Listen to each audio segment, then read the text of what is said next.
नमस्कार, मैं डॉक्टर अम्या रंजन नायक हूँ। अभी मैं बागची श्री शंकरा कैंसर हॉस्पिटल भुवनेश्वर में हेमाटो ऑन्कोलॉजी डिपार्टमेंट में कंसल्टेंट हूँ। आज हम बात करेंगे ब्लड कैंसर्स के बारे में। पहले हम समझते हैं कि जो ब्लड कैंसर होता है वो ब्रॉडली हम देखेंगे तो दो तरीके के होते हैं। एक ग्रुप होता है जो बहुत तेज़ी से बढ़ता है, जिसको हम अक्यूट ल्यूकीमिया भी बोलते हैं, जो कि काफ़ी खतरनाक होता है। लेकिन आजकल हमारे पास बहुत तरह के ट्रीटमेंट उपलब्ध है और काफ़ी अक्यूट ल्यूकीमिया को भी हम अच्छी तरीके से ट्रीट कर पा रहे हैं और जो ब्लड कैंसर है उसको पूरी तरह से मिटा सकते हैं। लेकिन उसके लिए आपको जल्द से जल्द हेमाटोलॉजी डॉक्टर के पास जाके परामर्श करना चाहिए। तो पहले समझते हैं कि इसमें सिम्टम्स क्या क्या हो सकते हैं और आप कब सोचेंगे कि ब्लड कैंसर की शिकायत हो सकती है।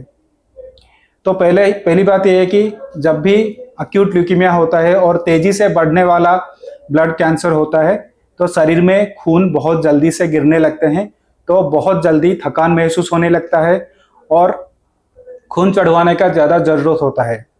कभी कभी ऐसा होता है जो हमारे शरीर में प्लेटलेट करके एक ब्लड सेल है वो भी कम हो सकता है और उसमें क्या होता है कि ब्लीडिंग होने का रिस्क होता है। तो जो ब्लीडिंग होता है वो कहीं से भी हो सकता है, मसूड़ों से हो सकता है, नाक से हो सकता है या फिर सिर्फ हमारे चमड़ी पे हो सकता है।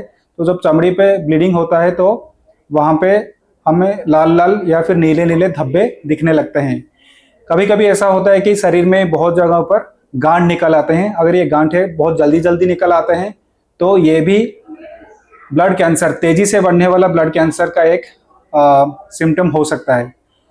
तो अगर ऐसा कोई भी सिम्टम्स है या फिर कहीं भी आपको हॉस्पिटल में बताया जाता है कि ब्लड कैंसर क्या पॉसिबिलिटी हो सकती है, तो आपको तुरंत हेमाटोलॉजी डॉक्टर के पास जाके परामर्श लेना चाहिए। क्योंकि अगर हम अक्यूट ल्यूकीमिया को जल्दी से आइडेंटिफाई करते हैं तो हम ट्रीटमेंट जल्दी शुरू कर पाते हैं और अच्छी तरह से ट्रीट कर पाते हैं। दूसरा जो ब्लड कैंसर मैं बता रहा हूँ वो है क्रोनिक ब्लड मालिग्नेंसी। उसमें क्या होता है कि ये वाले जो ब्लड मालिग्नेंसी होते हैं, ब्लड कैंसर होते हैं, वो बहुत धीरे धीरे बढ़ते हैं। तो बहुत सारे ऐसे धीरे धीरे बढ़ने वाले ब्लड कैंसर के लिए बहुत अच्छी इलाज हैं और जिसमें अगर हम इलाज सही से करते हैं तो बहुत सारे ये मरीज नॉर्मल लोगों की तरह भी जी सकते हैं।